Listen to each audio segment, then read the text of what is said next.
Welcome back, Knights. This is KnightVision News, bringing you the latest stories on September 11th, 2024.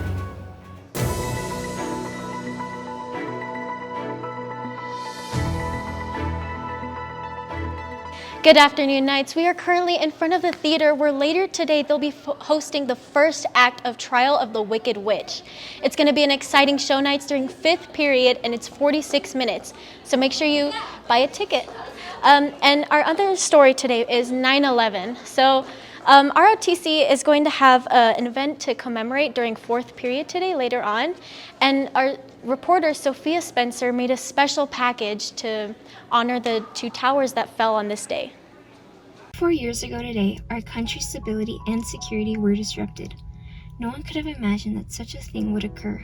How could people have ever thought that terrorists would one day hijack U.S. passenger jets and fly them into the North and South Towers of the World Trade Center and the Pentagon? No one was ready to experience such an event, to lose loved ones, and to witness such destruction. Even those who weren't in New York City or Virginia still experienced the widespread effects of the event. Everything just kind of stopped and nothing else mattered. I remember that day they grounded all the flights. And I remember hearing like fighter jets above the school. I remember watching the towers fall and the smoke and everything.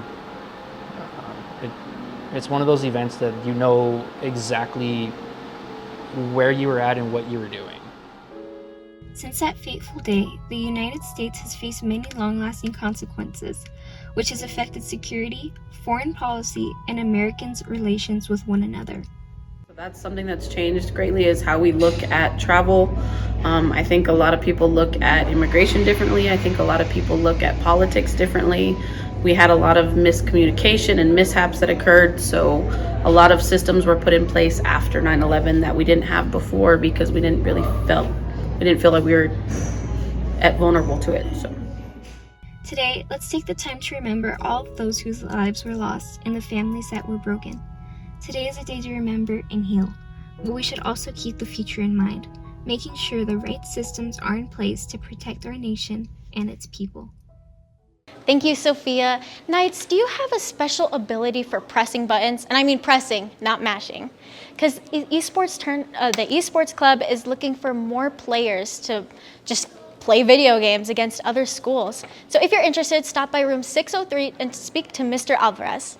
And our ROTC Raider Comp had a competition on Saturday, and they did amazing, Knights. In the competition, there were 22 teams for 11 school areas. The Hanks Raider team finished first, and their second team finished third. Amazing job, Knights. You represented the kingdom well. They should join JRTC because it's a great experience. You learn a lot about leadership, you learn a lot about friendship, you learn a lot about yourself, you learn a lot about your strengths and weaknesses. It's a lot of fun, and there's something for everyone in JRTC. If you're interested in joining the military, you go in 2 ranks higher. There's also a lot of scholarship opportunities available for people that either want to attend the United States Military Academy, the Air Force Academy, the Naval Academy, or if you want to do ROTC at a place like UTEP, University of Texas, Texas A&M. So there's a whole lot of opportunities through ROTC for scholarships, whether you want to enlist or become an officer in the military. And before we end our newscast, we have 2 special birthday shout-outs. We want to wish a very special birthday to Salomon Chavia and Priscilla Garcia. Priscilla Garcia, you were like one of the best teachers that I've ever had, so thank you for that. And so happy birthday. And that's all the stories we have for today, Knights. Don't forget to follow the KVN YouTube channel, X, and TikTok accounts so you can catch all latest scoops. This has been lead anchor Jessica Hill for KnightVision News. Catch you on the flip side.